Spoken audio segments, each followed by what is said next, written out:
Think of this. How many times in your life have you, let's say, for example, been in a situation where you're desperate? You know, like there's some desperate situation has come around you and you absolutely categorically have to have $300 by Tuesday, otherwise all sorts of mayhem is going to happen to you. And somehow, some way, the universe or the God force provided it. Somehow, some way, you were saved or the situation was fixed.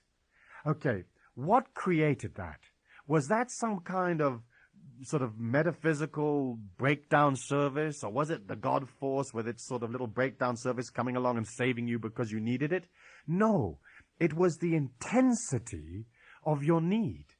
It is the parabola or curve of the thought form is so tight, so concentrated, so desperate because of your need that you literally forced reality to give you what you want. It's as if you forced the universal law that your density was so strong that the congruence, it pulled to it a congruent thought form. You know, hey, I need this by tomorrow, and suddenly, from out of the clear blue sky, there it was. It was the intensity of your feelings, the density that literally attracted. The same way as in the physical plane, a large planet will attract to it a small moon, because of the density of the large planet in relation to the density of the little moon, the density of your intention, the concentration of your intention pulled to you in desperate times that saving energy, that saving situation. Okay, as you identify what it is you want, you understand that those things that you do not really want, those things that border upon fantasy or daydream, you will never have. You will only ever accomplish those things that you genuinely feel you can materialize from within you, that you genuinely have an intensity about. And if your thought form is wishy-washy, or it doesn't have the power mode that we're talking about, it will never come about, or almost never. As you develop intention, you also have to lock into that intention dedication. And dedication is another one of those power mode energy bases that will lay the foundation for you. Most people quit a long way before the end. They quit before they get what they want. If you can understand that you look at what it is you want, you hone it down to those things you really want, and then you lock in dedication, that is consistency, you will find that the universal law has to give you that thing that you need or that thing that you want, because your dedication is an affirmation of power. It is you saying, I will never quit. I want to become an architect, and I will never quit until I become it. And in that dedication, you move forward. You move through all of the resistance, all of the difficulty, all of what looks hopeless at the beginning, and riding this dedication energy, you lock in around you the power mode of understanding that you will never, never quit until you get what you want. Dedication is rare. It is very rare that you meet people that are dedicated. Most people are so gummy, so sloppy, that they, what they put in is so weak, they get very little out. You can have a person that has very little education, that has very little going for them, no capital, no finance, not much, but they're dedicated, and they make it. And you know those people, and perhaps you're one of them. And perhaps you've watched dedication unfold in your life, and you've watched it materialize the things you want, and you've experienced the pleasure of having those things materialize around you. Okay. After dedication and persistence is basically the same thing. And within that area, we also have to look at inventiveness or craftiness. And craftiness is not necessarily an energy of like the Artful Dodger or something. Its craftiness is saying, I am going to learn about the physical dimension that I live in. I am going to understand how it works, and I'm going to work with the way it works. And so if, say, for example, you're selling real estate, craftiness is understanding your craft. is understanding that, say, selling real estate is a factor of financing. And so you would understand financing. You would know where to get it. You would know who the savings and loans companies were. You would understand the interest rates. You would understand creative financing. You would understand, home loans and mortgages, and you would understand it. And people, generally speaking, want to materialize their dreams, but they don't hold within them craftiness. And craftiness is understanding and taking time, taking the botheration to understand how this dimension works. It's amazing how many people are wandering around the physical plane and haven't got a clue how it works. Haven't got a clue, say, how to get money. Haven't got a clue how to do the things they want to do. Haven't got a clue how, let's say, the mind of man actually works. If you do not understand how people work, what motivates them, how would you get them to do what you want? So in understanding craftiness, you understand that thought form is an affirmation, feeling is an affirmation, but craftiness is also the ability of understanding the physical plane, understanding people, understanding psychology, understanding in your area of expertise how the system works. If you do not have a skill, if you do not have a knowledge, then you have to develop one. Most people are not very good at what it is they do, and so they don't get paid a lot. Most people will not take responsibility for their life or for anything else, and so they don't get paid much.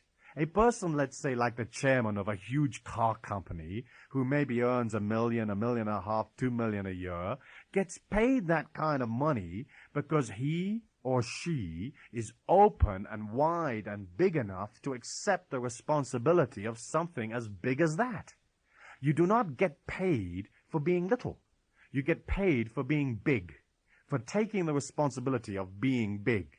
And so as you look at what it is you want, you will look at the dedication, you will look at the craftiness, and you will look at creating an energy of persistence within that.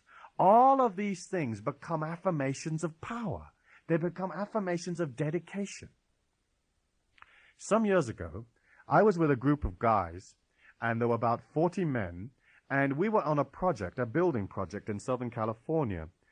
And one day, at a sort of staff meeting, the director of the project said, "I bet that you guys cannot dig a hole the size of a house using no mechanical equipment in less than 2 days." Well, we all took upon ourselves this challenge. And we went out to the building sites, and with just picks and shovels, you have to imagine a hole the size of a house, it's big. I mean, it's like 60, 70 feet one way, it's 30, 40 feet the other way, and it goes down, like 60 feet, 50, 60 feet, because that's how high the house would be if you had the 2 stories and a roof and a chimney and so on. So we began to dig this hole, 40 people. There was no pay involved, it was a bet between us and the director of this project that us 40 guys could dig this hole. Well, as we began to dig, we were digging steadily. We started about 6 o'clock in the evening, and sort of later that evening, it was sort of, I think, in the summer or close to the summer anyway. It was sort of stayed light to about 8 or 9 at night, and we realized that even after 4 or 5 hours of digging, that we hadn't made a lot of progress. So we obviously realized that in order for this project, for us to win the bet, we would have to dig all night. So we found some lights, and we rigged up these lights, and we began to dig. And as we began to dig through the night, okay, it began to rain. And as it rained, the dirt in the hole became more and more muddy. And as it became more and more muddy, it became harder and harder to dig, and it became harder and harder to take the earth from the hole out of the hole. Because as the hole got deeper, the climb that we had to get the hole out got steeper and steeper. And so, bit by bit, round about, let's say, 4 o'clock in the morning, we really felt that we had been defeated. Like there was no way that we were ever going to be able to dig this hole in 2 days. And then suddenly, some guy came up with this simple little idea of rigging up a system of, like, ropes.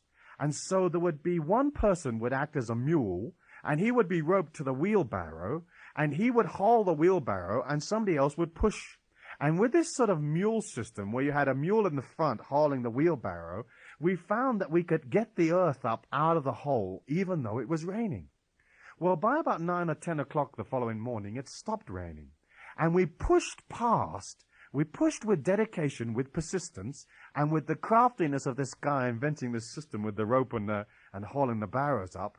And we began to dig at a steady pace, putting one consistent amount of energy on top of the other. Layering energy, let's say. Laying one amount on top of the other. And nobody slept.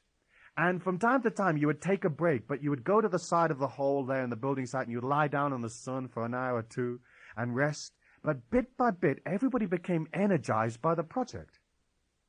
And of course, what happened was that as the energy of these guys digging in this hole, digging with this mule system, inventing the craftiness, bit by bit, we began to get stronger and stronger. And through the second night, there was this power of these people digging all of the time. There was earth moving all of the time. And there was this symphonic arrangement where you had all of these guys in the hole, and nobody hit each other, or there was nobody like got a pick in the head. And bit by bit, as we came into the second day, we realized that we were a little bit behind the schedule, like we were going to lose. And so these men that they hadn't slept for a day and a half, and they'd been literally doing this incredible physical digging, they began to move faster.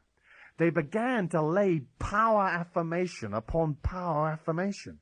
And so the affirmation up to that point was, hey, we've dug this much, we've invented these systems, and here we are, but hey, we need more power. So they began to pull from within themselves even more strength.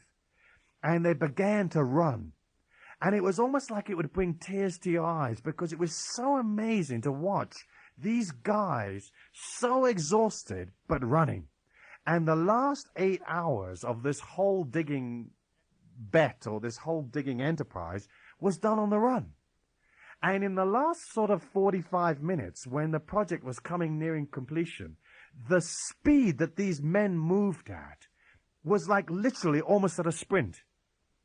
And the whole was finished to dimension and size exactly perfectly, with about 15 to 20 minutes to spare. So it took the whole of the first day and 23 3/4 hours of the second day to make this thing happen. But they completed the bet.